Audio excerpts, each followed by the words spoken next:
You're looking, my taste good. Hi guys, my name is Fungere B and I am a YouTuber based in Vancouver, Canada, and I create content on lifestyle, immigration, and self-improvement. So please subscribe, like, and please leave a comment for me, a cute comment, something cute because I look cute today. Anyways, you saw the title of the video and you clicked. So today I'm going to be giving you guys the breakdown, the gist of how I relocated from Nigeria to Canada. So without further ado, let's get into the video. Okay, so a quick back dates. So 2022, I think November, no, October. Okay, yeah, November. I was basically just lying down, just lounging, chilling. I wasn't even thinking of relocating or anything like that. And my mom was like, my friend's children just relocated. You are lying down there, you're not doing it. Like, there was a way she said it that made me feel like I wasn't doing anything. Anyways, and I was like, come to think of it, why not relocate? And that was when the idea clicked in my head. Clink. I'm just joking. Okay, so I actually picked interest, or I started like wanting to relocate November 2022, and then first of all, when I wanted to relocate, I actually wanted to go to the UK, but I wasn't sure. I was like, UK, Canada, UK, Canada. I was kind of confused. So I was like, okay, let me just start instead of being in the middle. So the first thing I did was to get my transcript. I applied for my transcript and then it took ages. Best believe Nigerian schools will test your patience. While I was waiting for my transcript, I was just like looking for schools, like affordable schools in the UK, affordable schools in Canada. I was looking at their requirements. I was just looking at everything, like to know the process and everything. So I was waiting for my transcript, and then I actually narrowed down to 3 schools, like 4 schools in the UK and like 3 schools, a bit like 3 schools in Canada. So in total, I applied to 3 schools. I can't remember, but I applied to a couple. So my transcript finally came December.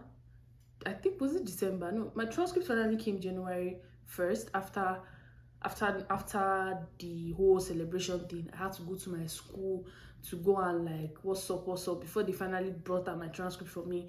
So I applied. The first school I applied to was University of Hull in the UK, and then I applied to Leeds Beckett in Leeds, UK, and then I applied to Sheffield Hallam in the UK, and I applied to University of Debris. The course I wanted was MBA.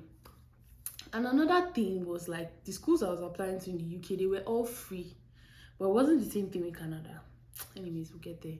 So all the schools I applied to in the UK were all free. I applied, and all the programs I applied to was MBA. But University of Debris, I don't think they had MBA. I think what I applied to in University of Debris was MSc Management. And 2 weeks later, they got back to me. They were like, they cannot accept me because I am already from a management background, so they can't accept me. So fast forward. I applied to in the UK. For Canada, I applied to Brock University. Canada will show you shege. I applied to Brock University, Trent University, and then I applied to Durham College. Those are the 3 schools I initially applied to. And in Canada, when you're applying to university, you pay an application fee, and that application fee kind of ranges from $150, like $100 to $150 Canadian dollars. So for every school I applied to in Canada, I paid an application fee. For Brock, I did not apply to Brock myself. A family friend applied for me, and the mistake we made when applying to Brock was we did not check their requirements. They were really strict on their requirements, and their requirements were I need to have had 5 to 6 years work experience in a particular field. Number 1. Number 2, I needed to have the GMAT because I was applying for MBA and I didn't have GMAT, so they rejected me for those 2 reasons. Fast forward, I chased the rejection. When I saw it that day, I was sad, but anyways, we move. For Trent University, I applied to MSc Management, and they got back to me and they said that they do not accept people from management backgrounds for management programs. And I was like, how didn't I know this? But anyways, I'm telling you now. So if you're from a management background, business management, accounting, apparently you're not supposed to do an MSc in management. Probably they were like, they only accept people from computer science, from computer science, mass comm, like other programs, but not people from management background. Yeah. And then finally, Durham College sent me an admission. Finally. Anyways, so Durham College sent me a conditional offer, and the condition for the acceptance was for me to write IELTS. And I was like, when I was applying, you guys said Nigerians are exempted, so what's going on? I now sent them my WAEC, like, what's up, see my WAEC, and then they're like, sorry, we only accept WAEC on the condition that you have an A1 or a B3. I've been a B2, an A1 or a B2, so I think something like that. That's what they said. So I just lost hope at that point. I was like, maybe God doesn't want me to go to Canada. Let me just face UK, since I already had admissions. Like, I just needed to pick. So fast forward a bit, I think I was watching like this babe, her name is Winifred Kai, and then she spoke about the school I'm currently in, and she was like, she's doing the MBA program, but she had to do the foundation first, and they don't ask for GMAT, and she's not from a management background, and she was able to get the admission. I was like, me that I'm from a management background, I'm going to get it. So fortunately for me, I applied, and then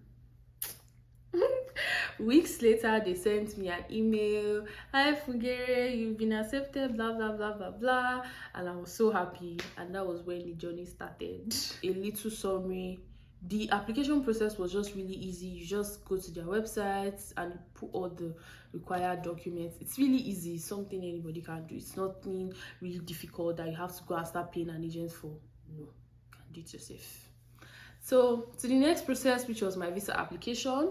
When my university gave me my conditional offer, the condition for acceptance was for me to pay a tuition deposit, which is my tuition deposit. I got so kind, I was able to pay my tuition deposits, and I moved to the next step. They gave me my official acceptance letter, and they told me to apply for my visa. Forward to the visa application process, all more times 1 million.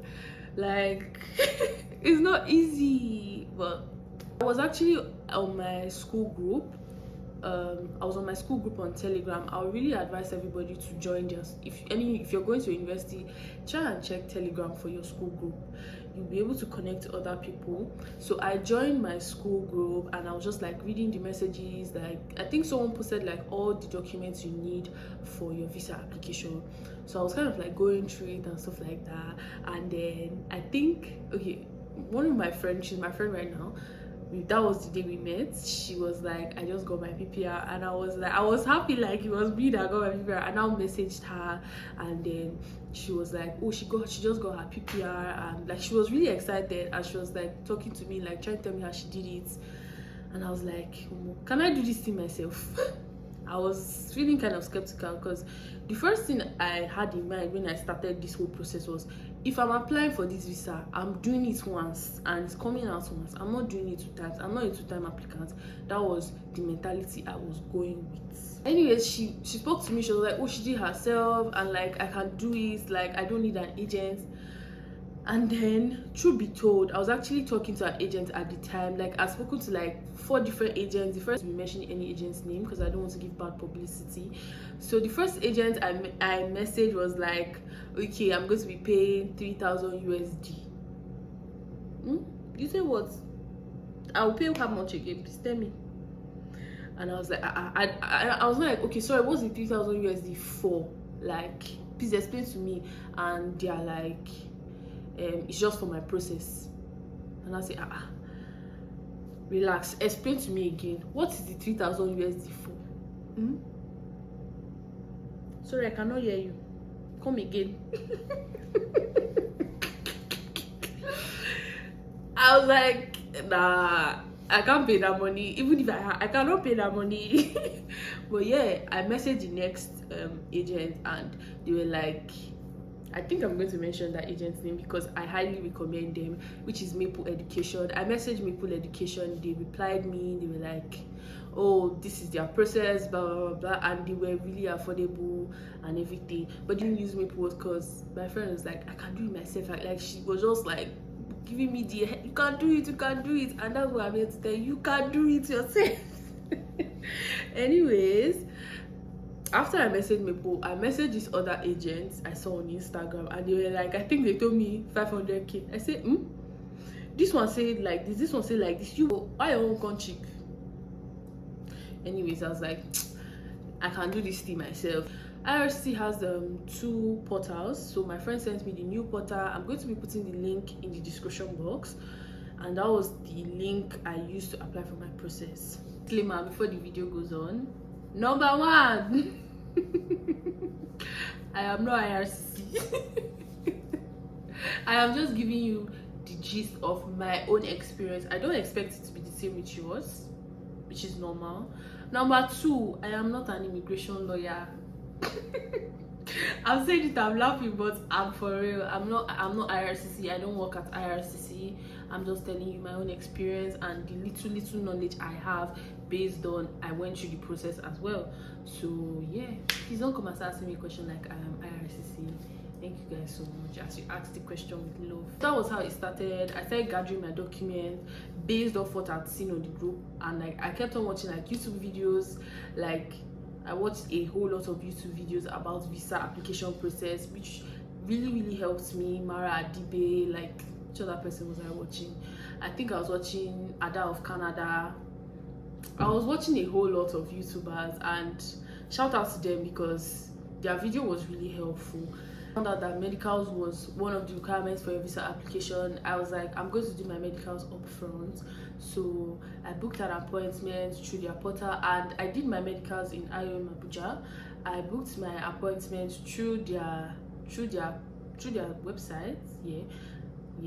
I booked my appointment through their website, and I went for an upfront medicals. And then after my medicals, I kept on like making sure all my documents were intact. Now, one of the requirements for a visa application that most people know or they don't know is your SOP. Your SOP, which is just your statement of purpose. Some people call it like your study plan. Some people call it letter of intent. People have different things that they call it, but it's all the same. And it's basically just talking about like why you're coming to Canada, who you are, why you're coming to Canada, the school you're going to. You're basically just kind of like explaining yourself to the visa officer. My SOP was alright, and I finally applied. After I sent in my application, I was to pay 235 Canadian dollars for my study permit and my biometrics. After that, I was given a biometrics instruction letter to go and do my biometrics. So I booked a biometrics appointment with VFS, and then I went to do my biometrics. After I did my biometrics, the wait started. I said the wait started. Jeez. Anyways, the wait started. I was just waiting. Later, I woke up, and then I got a message from IRCC. I was like, do they want to reject me? Like, what's going on? I was like, let me just check. I checked it, and it was a letter telling me to go and do my medicals. IRCC, I already did my medicals. What are you guys saying? Don't play with me. Anyways, they were like, okay, hi Fungere, your application has gotten to the point where you need to go and do your medicals, blah blah blah blah blah blah blah. And I'm like, I already did this thing, what are you guys saying?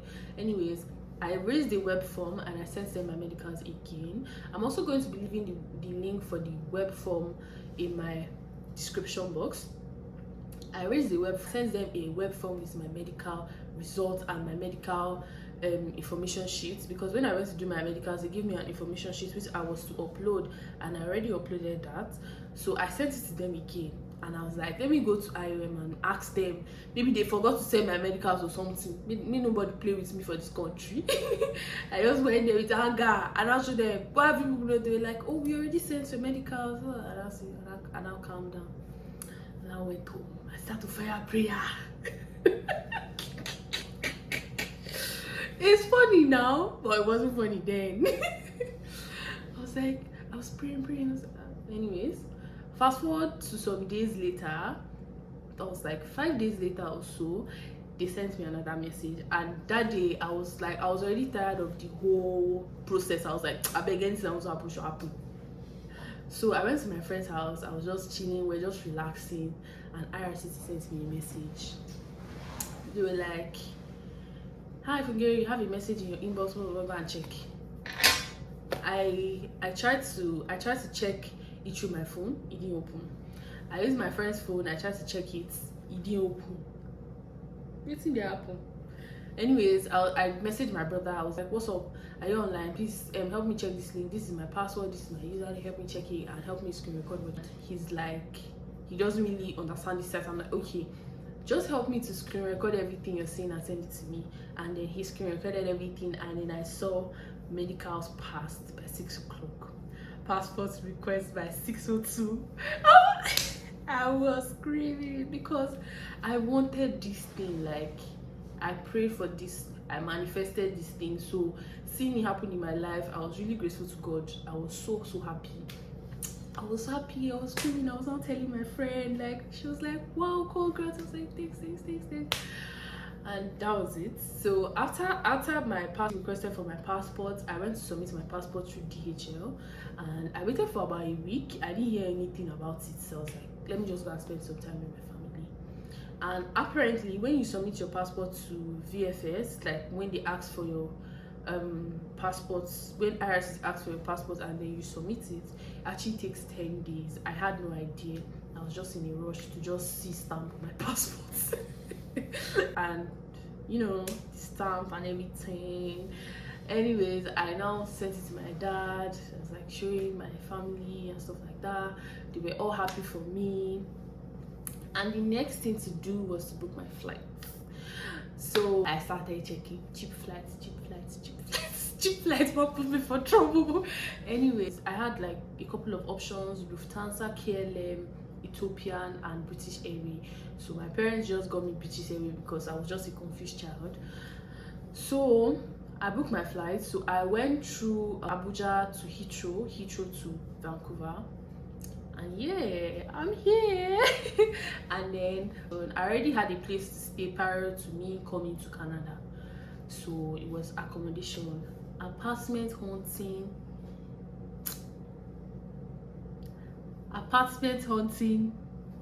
I don't have the many sentence, but you will see it. You will know it. Anyways, apartment hunting is not for the faint-hearted. And I was able to get a place and focus on my school. So guys, we've come to the end of this video. If you got to this point, thank you so much for watching. I love you, you're an OG. So please don't forget to subscribe, yeah, and like this video. Thank you so much. See you guys in my next video. I have a whole lot of content planned out, so stick with me to see how life goes in Canada. Bye guys.